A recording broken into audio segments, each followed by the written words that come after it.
सुप्रभात बच्चों। आज हम कक्षा 8 का पाठ 3 पढ़ेंगे।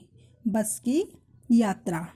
यानी कि लेखक है वो बस की यात्रा करता है। कैसी रहती है उसकी बस की यात्रा, किस तरह की वो बस है, वो इसमें बताया गया है। हम 5 मित्रों ने तय किया कि शाम 4 बजे की बस से चलें। पन्ना से इसी कंपनी की बस सतना के लिए घंटे भर बाद मिलती है, जो जबलपुर के ट्रेन मिला देती है। सुबह घर पहुंच जाएंगे। हम में से 2 को सुबह काम पर हाजिर होना था, इसलिए वापसी का यही रास्ता अपनाना जरूरी था। लोगों ने सलाह दी कि समझदार आदमी इस शाम वाली बस से सफ़र नहीं करते। क्या रास्ते में डाकू मिलते हैं? नहीं, बस डाकिन है। यानी कि लेखक और उसके मित्र, ये 5 थे। 4 इसके मित्र थे, एक लेखक था। तो ये शाम को 4 बजे बस से जाने वाले थे, बस पकड़ रहे थे। यानी पन्ना से यही एक बस सतना के लिए जाती थी और वहाँ से इनको जबलपुर जाना था। जो जबलपुर के लिए इनको ट्रेन लेनी थी और इनको सुबह अपने काम पर वापस भी आना था, इसलिए ये शाम को 4 बजे वाली बस से जा रहे थे। लेकिन लोग उनको इस बस से जाने के लिए मना कर रहे थे कि जो समझदार आदमी होते हैं वो इस बस से नहीं जाते। शाम वाली बस से कोई भी आदमी नहीं जाता है, तो इसलिए आप भी इस बस से सफ़र मत करो, इस बस से मत जाओ। यानी कि लोग लेखक और उनके दोस्त जो थे उनको बोल रहे थे। तो लेखक ने लोगों से कहा, क्या रास्ते में डाकू मिलते हैं? भाई शाम वाली बस से क्यों नहीं जाएं? क्या शाम को जब इस बस से जाते हैं तो क्या रास्ते में डाकू मिलते हैं? तो लोगों ने कहा, नहीं, डाकू नहीं मिलते, बस डाकिन है। यानी डाकू नहीं मिलते हैं, जो बस है यही डाकिन है। अर्थात यानी कि जो बस जो थी ये बस बहुत ही पुरानी बस थी, तो इसलिए डाकिन का मतलब ये है कि ये बस खा जाती थी। नहीं, बस जो थी ये बस पुरानी थी। तो ये रास्ते में रात का समय हो जाता था, तो रास्ते में क्या ये कहीं भी खराब हो सकती थी, इसलिए लोग रास्ते में परेशान हो जाते थे, इसलिए इस बस से नहीं जाना चाहते थे। बस को देखा तो श्रद्धा उमड़ पड़ी। खूब वयोवृद्ध थी, सदियों के अनुभव से भव के निशान लिए हुए थी। लोग इसलिए इससे सफ़र नहीं करना चाहते कि वृद्धावस्था में इसे कष्ट होगा। ये बस पूजा के योग्य थी, उस पर सवार कैसे हुआ जा सकता है। यानी कि जब बस आई तो बस को लेखक ने देखा, तो उसने देखा जो बस है वो बहुत ही पुरानी बस है। उस बस को देखकर उनके मन में क्या है? श्रद्धा, यानी बस के प्रति सम्मान का भाव उनके मन में उठ पड़ा। यानी कि जो बस जो थी वो बहुत खूब वयोवृद्ध यानी बहुत पुरानी थी, और वो क्या है, उस काफ़ी समय से, वो कई सालों से वो बस चल रही थी, तो उस बस को वो बहुत पुरानी हो चुकी थी वो बस, तो इसलिए क्या है, वो सफ़र के योग्य बस नहीं थी। यानी कि वो रास्ते में कहीं भी क्या है ख़राब हो सकती थी, तो लोगों को क्या धक्का देकर उसे चलाना पड़ता था, कभी कुछ टूट जाता था। तो इसे लेखक कह रहा है कि जो बस थी वो वृद्धावस्था में, यानी कष्ट, लोग उस पर नहीं बैठते थे, ये सोचते थे कि उसे कष्ट होगा, यानी कि उसे तकलीफ होगी, लोग बैठेंगे उसमें वजन होगा तो उसका कुछ ना कुछ टूटेगा, तो इसलिए वो बस चलाने की योग्य नहीं थी। उसे तो एक जगह खड़ा कर दिया जाए, इस अवस्था में वो बस थी। बस कंपनी के एक हिस्सेदार भी उसी बस से जा रहे थे। हमने उनसे पूछा, ये बस चलती भी है? वह बोले, चलती क्यों नहीं है जी, अभी चलेगी। हमने कहा, वही तो हम देखना चाहते हैं। यानी कि जो बस कंपनी का जो मालिक था वो भी उसी बस में जा रहा था। तो लेखक और उसके दोस्तों ने व्यंग्य करते हुए मजाक में पूछा, उस कंपनी मालिक से मजाक में पूछा कि ये बस ये चलती है क्या? तो वो कहता है कि हाँ, चलती है, बिल्कुल चलती है, और आप देखना अभी चलेगी। यानी कहने का मतलब था कि अपने आप चलती है, इसको धक्का देकर चलाना पड़ेगा। तो लेखक कहता है, हम भी देखना चाहते हैं कि किस तरीके से यह बस चलती है। अपने आप चलती है यह, यानी कि लेखक कहता है अपने आप चलती है, इसको धक्का देना पड़ेगा। हाँ जी, और कैसे चलेगी? और वो जो बस में दूसरा आदमी बैठा था वो बोल रहा है कि हाँ और कैसे चलेगी, बस तो अपने आप ही चलती है। गजब हो गया, ऐसी बस अपने आप चलती है। और लेखक आश्चर्य से कहता है कि बहुत अजीब बात है, आश्चर्य से बोलता बहुत अजीब बात है कि बस ये बस और अपने आप चलती है, यानी कि इतनी पुरानी बस है, टूटी फूटी बस है, ये अपने आप चलती भी है। हम आगा पीछा करने लगे। डॉक्टर मित्र ने कहा डरो मत, चलो बस अनुभवी है। और क्या है, लेखक और जो उसके मित्र थे वो आगा पीछा, यानी वो एक दूसरे के को बोल रहे थे कि पहले आप जाओ बस में, आप जाओ, एक दूसरे के पीछे छुपने लग गए।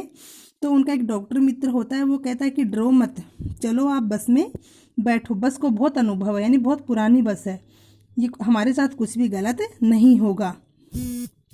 नई नवेली बसों से ज़्यादा विश्वसनीय है, और जो नई बसें होती हैं उनसे ज़्यादा विश्वसनीय बस है, हमें बेटों की तरह प्यार से गोद में लेकर चलेगी। और उसका मित्र कहता है कि डरो मत, ये बसें बहुत पुरानी है, और ये जो नई नवेली होती है ना बसें, उनसे ज़्यादा विश्वसनीय, ज़्यादा विश्वास के योग्य बस है, ये हमें इस तरह से लेके चलेगी जैसे एक माँ अपने बेटे को गोद में लेकर चलती है। हम बैठ गए। जो छोड़ने आए थे वे इस तरफ देख रहे थे जैसे अंतिम विदा दे रहे हो, यानी कि जो लोग छोड़ने आए थे, इनके साथ और भी आए थे, वो तो ऐसे देख रहे थे जैसे कि अब ये वापस लौट कर नहीं आएंगे, बस ही ऐसी मिल गई है तो रास्ते में कहीं ना कहीं मरेंगे। उनकी आंखें कह रही थी आना जाना तो लगा ही रहता है, आया है सो जाएगा, राजा रंग फकीर। यानी कि लेखक कहते हैं कोई बात नहीं, अगर हम बस में मर भी जाते हैं तो कोई बड़ी बात नहीं है, आना जाना तो लगा ही रहता है। यानी कि दुनिया में लोग आते हैं, जो आ गया उसे तो जाना ही पड़ेगा, यानी जिसका जन्म हुआ अर्थात उसका मरण भी होगा, वो मरेगा भी, चाहे वो राजा हो, चाहे वो कोई गरीब हो, चाहे फकीर हो, कोई रंग हो, कोई भी हो, यानी रंग भिखारी हो, फकीर हो, कोई भी हो, जो आ गया है उसे जाना पड़ेगा। आदमी को कुछ करने के लिए एक निमित्त चाहिए, यानी कि व्यक्ति होता है, अगर वो जाता है उसे जाने के लिए जाना सबको पड़ेगा, लेकिन उनको जाने के लिए निमित्त यानी एक बहाना चाहिए। इंजन सचमुच स्टार्ट हो गया, और बस जो थी उसको स्टार्ट किया तो इंजन था वो स्टार्ट हो गया। ऐसा जैसे सारी बस ही इंजन है, यानी कि बस को स्टार्ट किया तो बस स्टार्ट हो गई, लेकिन बस में इस तरह से आवाज़ हो रही थी, ऐसे लग रहा था जैसे सारी बस है वो पूरी बस ही इंजन है, यानी पूरी बस में ही आवाज़ हो रही थी। और हम इंजन के भीतर बैठे हैं, और लेखक को ऐसे लग रहा था जैसे पूरी बस इंजन है और हम इंजन जो है इंजन के भीतर यानी उसके अंदर, इंजन के अंदर बैठे हैं। कांच बहुत कम बचे थे, और जो खिड़की थी, बस की खिड़कियां जो थी कांच लगे हुए थे, वो बहुत ही कम बचे थे। जो बचे थे उनसे हमें बचना था, और जो कुछ कांच बचे हुए थे, लेखक कह रहा उनसे हमें बचना था। वो बस स्टार्ट हो रही थी, जब चली थी तो वो ऐसे हिल रही थी जैसे कि वो शीशे हैं, कांच हैं, वो टूटकर इनके ऊपर गिरेंगे। हम फौरन खिड़की से दूर सरक गए, और तुरंत लेखक जो वो तुरंत क्या है, वो और उसके मित्र जो थे वो खिड़की से दूर खिसक गए। इंजन चल रहा था, इंजन चल रहा था, हमें लग रहा था कि हमारी सीट के नीचे इंजन है, और इंजन चल रहा था, लेकिन बस में इस तरह से आवाज़ हो रही थी, लेखक और उनको लग रहा था कि उनकी सीट जो है उसके नीचे ही इंजन लगा हुआ है। बस सचमुच चल पड़ी, और हमें लगा कि ये गांधी जी के असहयोग और सविनय अवज्ञा आंदोलन के वक्त अवश्य जवान रही होगी। और लेखक को ऐसे लग रहा था जब गांधी जी के आंदोलन चले थे, असहयोग आंदोलन, सविनय आंदोलन, तो लग रहा था कि ये उस समय ये बस बहुत ही जवान रही होगी, यानी उस समय की ये बस है। उसे ट्रेनिंग मिल चुकी थी, हर हिस्सा दूसरे के असहयोग कर रहा था, यानी जो हर हिस्सा जो बस था वो एक दूसरे का सहयोग नहीं दे रहा था, उसका असहयोग कर रहा था। पूरी बस सविनय अवज्ञा आंदोलन के दौर से गुजर रही थी। सीट का बॉडी से असहयोग चल रहा था। कभी लगता सीट बॉडी को छोड़कर आगे निकल गई है, कभी लगता कि सीट को छोड़कर बॉडी आगे भागी जा रही है, यानी बस थी वो पूरी बस हिल रही थी। बस में कहीं भी कोई भी ऐसी चीज नहीं थी जो बहुत अच्छे से उसमें लगी हो, पूरी बस हिल रही थी। तो सबको डर लग रहा था, ऐसे लग रहा था सीट हिल रही थी, ऐसे लग रहा था जैसे सीट पीछे रह गई और बस आगे निकल गई है। कभी लग रहा था सीट आगे निकल निकल गई तो बस रह गई है।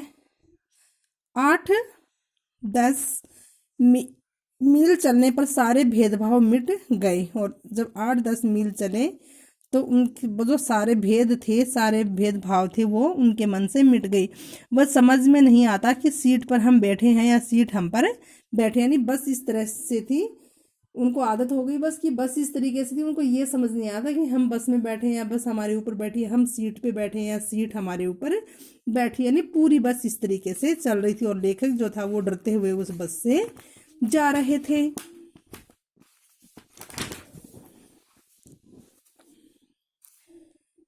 एकाएक बस रुक गई। मालूम हुआ कि पेट्रोल की टंकी में छेद हो गया है। ड्राइवर ने बाल्टी में पेट्रोल निकालकर उसे बगल में रखा और नली डालकर इंजन में भेजने लगा। अब मैं उम्मीद कर रहा था कि थोड़ी देर बाद बस कंपनी के हिस्सेदार इस इंजन को निकालकर गोद में रख लेंगे और उसे नली से पेट्रोल पिलाएंगे, जैसे माँ बच्चे के मुंह में दूध की शीशी लगाती है। यानी कि बस है वो रुक जाती है। थोड़ी देर में बस रुक गई और बस जब उसे देखा तो ये पता चला कि जो तेल की जो टंकी है, पेट्रोल जिसमें डला हुआ है, डीजल पेट्रोल डलता है, तो उसमें पेट्रोल है वो निकल रहा है। तो जो ड्राइवर होता है वो क्या करता है, बाल्टी लेता है और सारा पेट्रोल है वो बाल्टी में भर लेता है और फिर इंजन के अंदर से नली निकालकर जो टंकी में लगी हुई होती है वो बाल्टी में रख देता है और बाल्टी से इंजन को तेल जा रहा होता है। और लेखक है वो ये सोचता है कि अब थोड़ी देर में इंजन है उसको भी ये निकाल लेंगे। जो बस कंपनी का जो हिस्सेदार बैठा है वो थोड़ी देर में बस से इंजन को बाहर निकाल लेगा, इसको गोद में रख लेगा और फिर इसको इस तरीके से वो पेट्रोल पिलाएगा जैसे माँ होती है वो बच्चे को गोद में लेकर उसे दूध पिलाती है। बस की रफ्तार अब 15-20 मील हो गई थी। मुझे उससे किसी हिस्से पर भरोसा नहीं था और जो लेखक था उसको भी बस के ऊपर भरोसा नहीं रहा कि अब कुछ भी हो सकता है, ब्रेक फेल हो सकता है, स्टीयरिंग टूट सकता है, यानी ब्रेक है वो भी फेल हो सकता है, स्टीयरिंग टूट सकता है। प्रकृति के दृश्य बहुत लुभाने थे। दोनों तरफ हरे भरे पेड़ थे जिन पर पक्षी बैठे थे। मैं हर पेड़ को अपना दुश्मन समझ रहा था। जो भी पेड़ आता डर लगता कि इससे बस टकराएगी। वह निकल जाता तो दूसरे पेड़ का इंतजार करता। झील दिखती तो सोचता कि इसमें बस गोता लगा जाएगी। यानी कि प्रकृति का जो सौंदर्य था वो बहुत देखने लायक था, लेकिन लेखक था उसको डर लग रहा था। कोई भी पेड़ मिलता तो उसे यह लगता कि बस इस पेड़ से टकराएगी और अब हम मरने वाले हैं। यानी लेखक था वो प्रकृति का आनंद बिल्कुल नहीं उठा रहा था। वो उसके मन में तो केवल डर ही डर था। तो वो डरता हुआ बस से जा रहा था।